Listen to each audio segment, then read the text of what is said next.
God, he's gonna call about 100 more times. I just had to restart this video. Okay, so we are on question number 3. And this one has a lot of likes, so let's talk about this. What role should a loving parent play? What's the difference between helping and enabling? So this is hard for me to answer because I'm not a harm reductionist. That's not me. A little tough love never hurt nobody. Okay? Not tough love where it's going to allow the person to hit rock bottom. If their hydro gets cut off, bitch, don't pay that motherfucking bill. Don't pay the motherfucking bill. Let them get evicted. Let them get evicted. I'm sorry, but you can't. That's enabling to me. That's enabling to me because I was able. I'll just use Mia. And people don't have to agree. This is just what I feel. Because I'm a mother of teenagers and I understand that it's fucking hard. But if I would have had a lot less enabling and a lot more being held accountable for my actions, I probably would have got better a long time ago. But I didn't. I was almost 40. I'll be 40 this year. And I'm only 4 years sober. So anything having to do with bailing them out. Don't pay bills. Don't give money. Buy groceries. Put groceries in their fridge. If they get evicted, help them with resources. You cannot be dishing out money when they're spending their own income on drugs. That's enabling, in my opinion. Now, people will say, and I'm not a harm reductionist, so I don't believe that, you can't let them hit rock bottom. Let me just say, it depends on, every person is different. So this is on a case-to-case basis. So when I'm talking to a loved one of an addict, I need to understand the details of what is going on in your life. And how long this person has been in active addiction. For me, I was gone a long-ass time.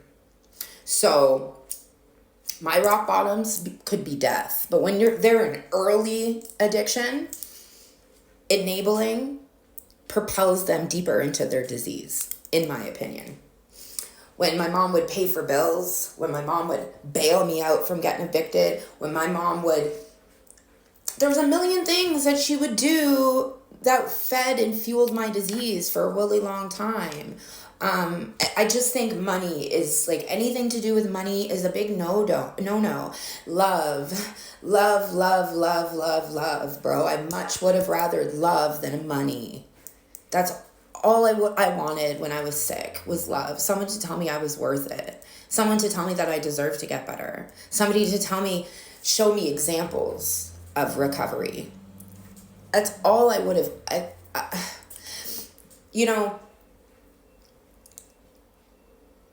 I'm a millennial. I'm a latchkey kid. I spent a lot of time on my own.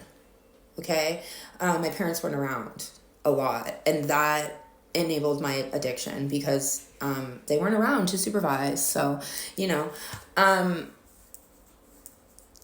there wasn't a lot of love. There wasn't a lot of love at all. And I don't fault them. They're boomers, but we know better, so we do better. And when you see someone going through the most horrendous mental health experience a person can experience, which is active addiction, the only thing you can do for them is love them.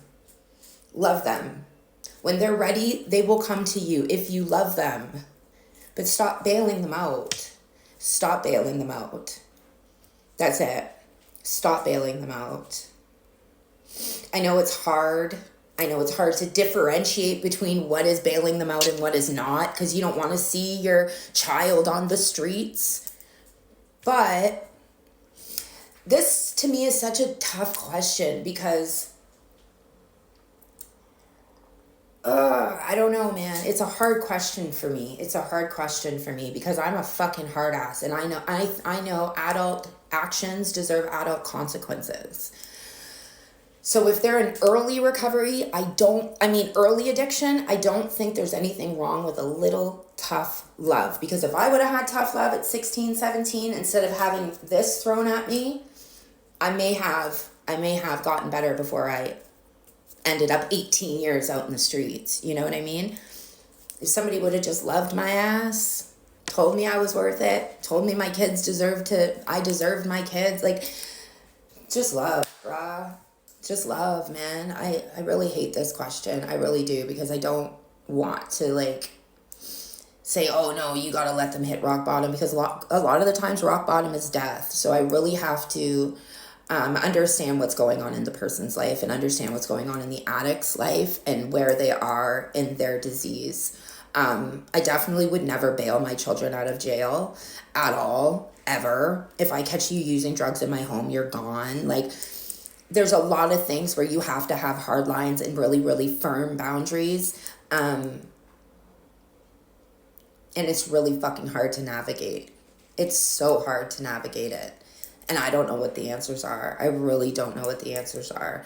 All I know, when I experienced my child in addiction issues, I made her leave.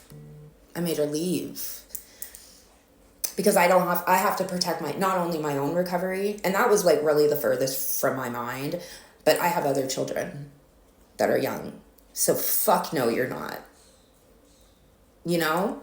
And I think that was a wake-up call that kind of, you know, she went, okay, yeah, maybe I need to figure shit out. And now she's home and everything's great. She's doing amazing. So it's hard for me. It's really hard for me. If your addict loved one has been out in active addiction for 20 years, fuck, just love them, bro. Just love them. Just love them. And when they call for help, be there. Tell them that they're worth it. Tell them that their kids deserve to have them and they deserve to have their kids, and that they're good parents when they're clean. Show them examples of recovery. That was a huge thing for me. I never saw recovery. Everybody I knew who were sober were just not on methadone anymore, but they were still using a perk or two. Yeah, like there was no actual recovery examples. So when I got sober in 2021, Brandon Novak from Jackass, right? I really resonated with him because he was where I was.